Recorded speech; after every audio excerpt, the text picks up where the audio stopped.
Transcription process में DNA काफी secret. DNA से आरएनए कैसे बनता है, सिग्मा और रो फैक्टर का यूज होता है।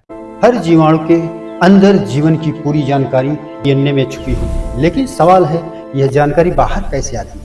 यहीं पर आता है खास एंजाइम आरएनए पॉलीमरेज। यह एंजाइम 4 अलग अलग पॉलीपेप्टाइड श्रृंखलाओं से मिलकर बना होता है।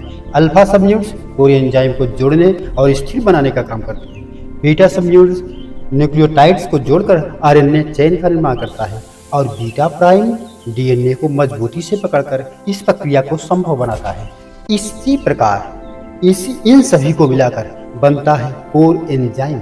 लेकिन असली शुरुआत तब होती है जब इससे जुड़ता है sigma factor. Sigma factor DNA के प्रमोटर को पहचान कर एंजाइम को सही जगह ले जाता है और यही से शुरू होती है ट्रांसक्रिप्शन, जहां डीएनए से आरएनए बनता है। याद रखिए, अल्फा जोड़ता है, बीटा बनाता है, बीटा प्राइम पकड़ता है और सिग्मा पूरी प्रक्रिया को शुरू कराता है।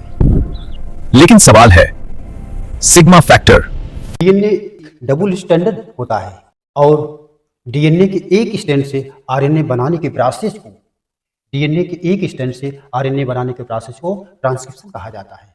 अब सवाल उठता है, डीएनए एक स्ट्रैंड ही आरएनए बनाता है और दोनों स्ट्रैंड आरएनए क्यों नहीं बनाता है? यह प्रोसेस प्रोकैरियोट्स में साइटोप्लाज्म में होती है और यूकैरियोट्स में न्यूक्लियस में होती है। तो डीएनए के 2 स्ट्रैंड हुआ करते हैं और ट्रांसक्रिप्शन प्रोसेस जिस एंजाइम से होता है उसे आरएनए पॉलीमरेज एंजाइम कहते हैं। अब प्रश्न है कि क्यों डीएनए के दोनों स्ट्रैंड आरएनए नहीं बनाता, केवल डीएनए का एक स्ट्रैंड ही आरएनए बनाता है? तो हम देखते हैं कि यहाँ डबल स्टैंडर्ड डीएनए है, फर्स्ट स्ट्रैंड और सेकंड स्ट्रैंड। तो हम यह देखते हैं कि यदि एक स्ट्रैंड पर फर्स्ट स्ट्रैंड पर प्रेजेंट है, प्रथम स्ट्रैंड पर उसके नाइट्रोजनस बेस के ATGCAT नाइट्रोजन समाक्षर हैं, तो उसके अपोजिट उसके दूसरे स्ट्रैंड पर उसका कॉम्प्लीमेंट्री अर्थात पूरक होता है। ए का टी, टी का ए, जी का सी, सी का जी, ए का टी और टी का ए, इसका कॉम्प्लीमेंट्री होता है। डीएनए के दोनों स्ट्रैंड एक दूसरे के कॉम्प्लीमेंट्री हुआ करते हैं। यदि पहला स्ट्रैंड या दूसरा स्ट्रैंड को देखें, यदि ए है तो उसके सामने टी, टी है तो ए, जी है तो सी और सी है तो जी, ए का टी और टी का ए। इस तरह से उसके दोनों स्ट्रैंड एक दूसरे के पूरक हुआ करते हैं। जो आरएनए होता है उसमें थाइमिन के स्थान पर यूरेसिल होता है, अर्थात ए के साथ यू बनाएगा, ए के साथ यू, टी के साथ ए, जी के साथ सी और सी के साथ जी, ए के साथ यू और टी के साथ ए। उसी प्रकार से हम यहां भी देखते हैं कि टी के साथ ए बनाएगा, ए के साथ टी, जी के साथ सी, जी के साथ सी और जी, और यहाँ जी है तो जी के साथ सी, यू के साथ, टी के साथ ए और ए के साथ यू। इस तरह से ये कॉम्प्लीमेंट्री बनाता है। ए टी हम देख रहे हैं कि यहाँ एक कॉम्प्लीमेंट्री बना रहा है। यदि हम दोनों स्ट्रैंड से यदि ये आरएनए बना दें, ये दोनों स्ट्रैंड से जब आरएनए बना देते हैं तो इसका जब हम यदि यम आरएनए के सीक्वेंस को देखें तो क्या होगा? यहाँ पर U A C ji U A, ये फर्स्ट स्ट्रैंड का सीक्वेंस ही आरएनए का है।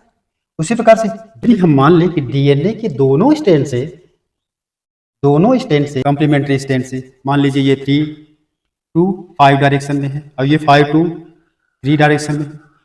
दोनों कॉम्प्लीमेंट्री स्ट्रैंड से, डीएनए के दोनों कॉम्प्लीमेंट्री स्ट्रैंड से यदि यह आरएनए बनता है तो यह आरएनए इसका ए से यू, टी से ए, जी से सी, सी से जी, ए से यू और टी से जो है ए। कहने का मतलब है जो आरएनए होता है, आरएनए में टी के स्थान पर यू होता है, तो टी के स्थान पर यू अर्थात इसमें AGUC होता है आरएनए में। तो उसी प्रकार से यहाँ टी से ए बनाएगा, ए से यू बनाएगा, सी से जी बनाएगा और जी से सी बनाएगा। तो ये दोनों अर्थात फर्स्ट स्ट्रैंड 3 to 5 डायरेक्शन में UACG UA ये आरएनए बनेगा और 5 to 3 डायरेक्शन में AUGC AU सेकेंड वाले स्टैंड में mRNA बनेगा। तो ये दोनों स्टैंड से जो RNA बनते हैं, दोनों स्टैंड से जो RNA बनेंगे, अर्थात mRNA यहां भी बन गया और mRNA दूसरे स्टैंड पर ही बन गया। तो mRNA के दोनों स्टैंड एक दूसरे का कंप्लीमेंट्री होगा, एक दूसरे के कंप्लीमेंट्री होगा, जो आपस में चिपक जाएंगे। अर्थात जो 3 to 5 डायरेक्शन में था वो 5 to 3 डायरेक्शन में है और ये 3 to 5 डायरेक्शन में है। अर्थात ये दोनों आपस में एक दूसरे से ये दोनों चिपक जाएंगे। तो कहने का मतलब है कि central dogma of molecular biology theory के अनुसार ये जो है डीएनए से आरएनए से प्रोटीन बनना चाहिए, लेकिन यहाँ क्या है, डीएनए से आरएनए नहीं बना, अर्थात 2 प्रकार के आरएनए बन गए और 2 प्रकार के प्रोटीन बन गए, जो central dogma of molecular biology का वायलेशन है और ये नहीं बनेगा। अर्थात डीएनए से आरएनए पॉलीमरेज एंजाइम की उपस्थिति में जब केवल एक ही सिंगल स्ट्रैंड से जब आरएनए बनता है तब उसे हम आरएनए बोलते हैं, क्योंकि यदि हम 2 स्ट्रैंड से 2 या आरएनए बना लें तो 2 प्रकार के प्रोटीन बनेंगे और central dogma molecular biology theory के अनुसार ये एक प्रकार का कमी है, इसलिए ऐसा नहीं होगा। देखिए कि डीएनए के दोनों स्ट्रैंड में कॉम्प्लीमेंट्री सीक्वेंस प्रेजेंट होता है। डीएनए के पहले स्ट्रैंड से पहला प्रोटीन बना, mRNA बना, और जो हम P1 प्रोटीन कह सकते हैं। डीएनए के दूसरे स्ट्रैंड से दूसरा प्रोटीन बना, अर्थात mRNA बना, तो P2 प्रोटीन कहेंगे।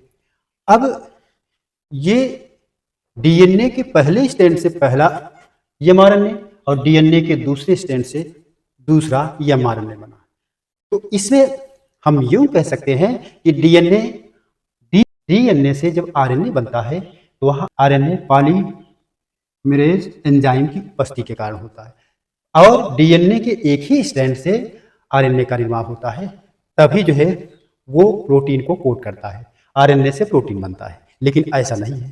तो यहाँ जेनेटिक इंफॉर्मेशन ट्रांसफर मशीनरी के अनुसार ये एक डीएनए मॉलिक्यूल से सिर्फ एक ही प्रोटीन बन सकता है। यहाँ एक डीएनए मॉलिक्यूल से 2 प्रोटीन बन रहा है।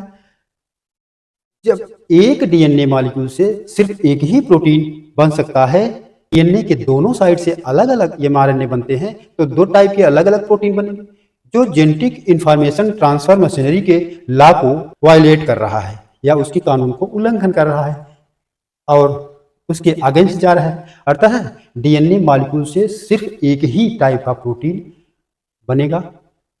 बन सकता है, तभी एक प्रूफ ये सही माना जाएगा, तभी यह प्रूफ और सही माना जाएगा। तो वायलेशन हमने बताया। ट्रांसक्रिप्शन की प्रोसेस को समझते हैं। डीएनए को 3 मुख्य भागों में बांटा जाता है, प्रमोटर, स्ट्रक्चरल जीन और टर्मिनेटर। तो हम यहाँ पर एक स्ट्रक्चर संरचना बनाए हैं जो कि डीएनए हेलिकल स्ट्रक्चर है, जिसका डायरेक्शन 3 to 5 डायरेक्शन और 5 to 3 डायरेक्शन में है। डीएनए को 3 पार्ट में बांटे हैं, प्रमोटर, स्ट्रक्चरल जीन और टर्मिनेटर। तो इसमें प्रमोटर क्या है? जब आरएनए पॉलीमरेज सिग्मा फैक्टर के साथ डीएनए के प्रमोटर तक पहुंचता है, मान लेते हैं कि यहां पहुंचता है प्रमोटर तक, क्या आरएनए पॉलीमरेज और प्लस सिग्मा फैक्टर यहां तक जब पहुंचता है तो उस समय क्या होता है, तो सिग्मा फैक्टर प्रमोटर को पहचानता है। जैसे हमने यहां देख रहे हैं कि डीएनए स्ट्रैंड है, तो आरएनए पॉलीमरेज सिग्मा फैक्टर इसके पास पहुंचता है, ये जो है प्रमोटर है, प्रमोटर के पास पहुंचता है, तो सिग्मा फैक्टर प्रमोटर को पहचानता है। दूसरा पॉइंट है कि आरएनए पॉलीमरेज के अटैच हो जाता है, प्रमोटर से अटैच हो जाता है और डीएनए के दोनों स्ट्रैंड थोड़ी खुल जाती है, दोनों स्ट्रैंड जो है थोड़ा खुल जाते हैं या ये और चौड़े हो जाते हैं। कि प्रमोटर पे क्या होता है, डीएनए की दो स्ट्रैंड है, जिस पर एमआरएनए बनाएगा उसको टेम्पलेट स्ट्रैंड बोलते हैं, और जिस पर एमआरएनए नहीं बनेगा उसको कोडिंग स्ट्रैंड बोलते हैं।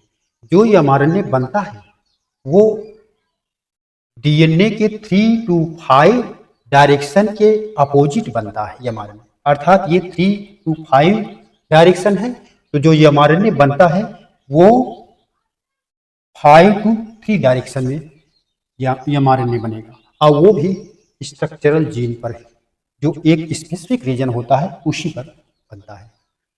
प्रमोटर पर क्या होता है, जब आरएनए पॉलीमरेज सिग्मा फैक्टर के साथ डीएनए के प्रमोटर तक पहुंचता है, पहुंच गया आरएनए पॉलीमरेज और सिग्मा फैक्टर जब पहुंचता है उस समय क्या होता है, तो सिग्मा फैक्टर प्रमोटर को पहचानता है कि कौन सा रीजन प्रमोटर है, और आरएनए पॉलीमरेज वहीं अटैच हो जाता है। तो आरएनए पॉलीमरेज अटैच हो जाएगा और डीएनए के दोनों स्ट्रैंड अर्थात 3 to 5 स्ट्रैंड और 5 to 3 स्ट्रैंड क्या हो जाते हैं, दोनों स्ट्रैंड थोड़ी खुल जाती है, ओपन हो जाती है। यहीं से ट्रांसक्रिप्शन की तैयारी शुरू हो जाती है। इस रीजन पर, प्रमोटर रीजन पर सिग्मा फैक्टर कब रिलीज होता है, यहीं से ट्रांसक्रिप्शन की तो तैयारी हो जाती है, शुरू हो जाती है, लेकिन सिग्मा फैक्टर कब अब रिलीज हो जाएगा, प्रमोटर पर सिग्मा फैक्टर मौजूद रहता है और बाइंडिंग करवाता है या अटैच करवाता है, आरएनए बनना शुरू करवाता है, तब जाकर सिग्मा फैक्टर रिलीज हो जाता है। यहां से फाइनल क्लियर कंसेप्ट यदि जाने तो प्रमोटर पर सिग्मा फैक्टर रहता है, बाइंडिंग करता है, और आरएनए बनने के बाद सिग्मा फैक्टर अलग हो जाता है। सिग्मा फैक्टर कहां तक रहता है, तो सिग्मा फैक्टर ये इनिशिएटिंग का काम करता है, यही पहचान करके प्रमोटर से आरएनए पॉलीमरेज जुड़ जाता है। मेन भूमिका सिग्मा फैक्टर की रहता है, नहीं तो उसके पहले वो सोच रहा होता है कि हम जाएं एमआरएनए बनाएं, प्रमोटर से अटैच करें, लेकिन विदाउट सिग्मा फैक्टर का यहाँ प्रमोटर पर आरएनए पॉलीमरेज एंजाइम अटैच नहीं हो पाता। सिग्मा फैक्टर केवल प्रमोटर पर ही रहता है, स्ट्रक्चरल जीन पर नहीं होता। ये कहां तक रहता है, केवल प्रमोटर तक ही रहता है, स्ट्रक्चरल जीन पर नहीं पहुंचता। प्रमोटर पर आरएनए पॉलीमरेज और सिग्मा फैक्टर को होलो एंजाइम कॉमन रूप से कहते हैं, और सिग्मा प्रमोटर को पहचानता है और एंजाइम डीएनए से बाइंड करता है। स्ट्रक्चर जीन पर आगे क्या होता है, केवल कोएंजाइम ही जाता है, सिग्मा फैक्टर हट जाता है। जब तक आरएनए पॉलीमरेज और सिग्मा फैक्टर आपस में जुड़ कर यहाँ प्रमोटर पर रहते हैं, जैसे ही यहाँ बाइंड हो जाता है एंजाइम्स, सिग्मा फैक्टर यहाँ से हट जाता है, और सिग्मा फैक्टर के अलावा जो बचा हुआ आरएनए पॉलीमरेज एंजाइम होता है वो स्ट्रक्चरल जीन के पास पहुंचता है, आगे पहुंचता है। अब स्ट्रक्चरल जीन के पास आगे क्या जाता है, केवल यही आरएनए पॉलीमरेज एंजाइम ही जाता है यहाँ पर। अब यहाँ पर मेन प्रक्रिया शुरू हो जाती है, तो सिग्मा फैक्टर यहाँ अब नहीं जाता स्ट्रक्चरल जीन पर, और सिग्मा फैक्टर की शुरुआत के कुछ न्यूक्लियोटाइड के साथ रह सकता है। जब सिग्मा शुरुआत के कुछ न्यूक्लियोटाइड बनने के साथ रह सकता है, परंतु स्ट्रक्चरल जीन्स में वो नहीं जाता। स्ट्रक्चरल जीन पर आरएनए कैसे बनता है, तो स्ट्रक्चरल जीन में एंट्री करता है आरएनए पॉलीमरेज, प्रमोटर से आगे स्ट्रक्चरल जीन में एंट्री करता है। अब असली काम शुरू डीएनए के दोनों स्ट्रैंड्स में, अर्थात 3 to 5 स्ट्रैंड और 5 to 3 स्ट्रैंड्स, अर्थात दोनों स्ट्रैंड कौन है, 3 to 5 डायरेक्शन और 5 to 3 डायरेक्शन। जैसे ही स्ट्रक्चरल जीन्स में आरएनए पॉलीमरेज एंजाइम्स की एंट्री होती है, तो ये एंजाइम सिर्फ एक स्ट्रैंड को पढ़ता है। वो कौन सा पढ़ता है, टेम्पलेट स्टैंड को पढ़ता है, जहां उसको जो है आरएनए बनाना होता है। जैसे कोई स्टूडेंट सिर्फ आंसर वाली लाइन पढ़ रहा हो, आरएनए पॉलीमरेज डीएनए को पढ़ते ही उसी का मिरर कॉपी आरएनए बनाना शुरू कर देता है। रूल्स फॉलो होते हैं। ए के साथ यू जुड़ता है और जी के साथ सी जुड़ता है, सी के साथ जी, ए के साथ यू और टी के साथ ए जुड़ता है। अर्थात यू कह ले कि हमेशा आप यूं जाने कि आरएनए में होता ही है यूएसीजी। यदि ए आएगा तो यू, टी आएगा तो ए, जी आएगा तो सी और सी आएगा तो जी। मतलब जो डीएनए में है उसका उल्टा सही आरएनए में बनता है। अर्थात जो आरएनए बनता है वह जो टेम्पलेट स्टैंड का 3 to 5 डायरेक्शन है उसका एंटी पैरेलल बनता है। अर्थात ये 5 to 3 डायरेक्शन में एमआरएनए बनता है और केवल स्ट्रक्चरल जीन्स में ही या स्पेसिफिक सीक्वेंस पर ही बनता है, बाकी आगे नहीं बनता। एंजाइम रुकता नहीं, जो एंजाइम्स इसमें पहुंचता है ये रुकता नहीं, लगातार आगे बढ़ता है। पीछे आरएनए बनता जाता है, पीछे आरएनए बनता जाता है और आगे डीएनए खुलता जाता है और पीछे का डीएनए फिर से जुड़ जाता है। इसे कहते हैं ट्रांसक्रिप्शन बबल, काम करने की जगह। आरएनए हमेशा बनता है 5 to 3 डायरेक्शन में। स्ट्रक्चरल जीन पूरा पढ़ लिया गया, अब पूरा आरएनए तैयार हो गया। आरएनए पॉलीमरेज डीएनए की टेम्पलेट स्टैंड को पढ़कर उसी का कॉम्प्लीमेंट्री बना दिया।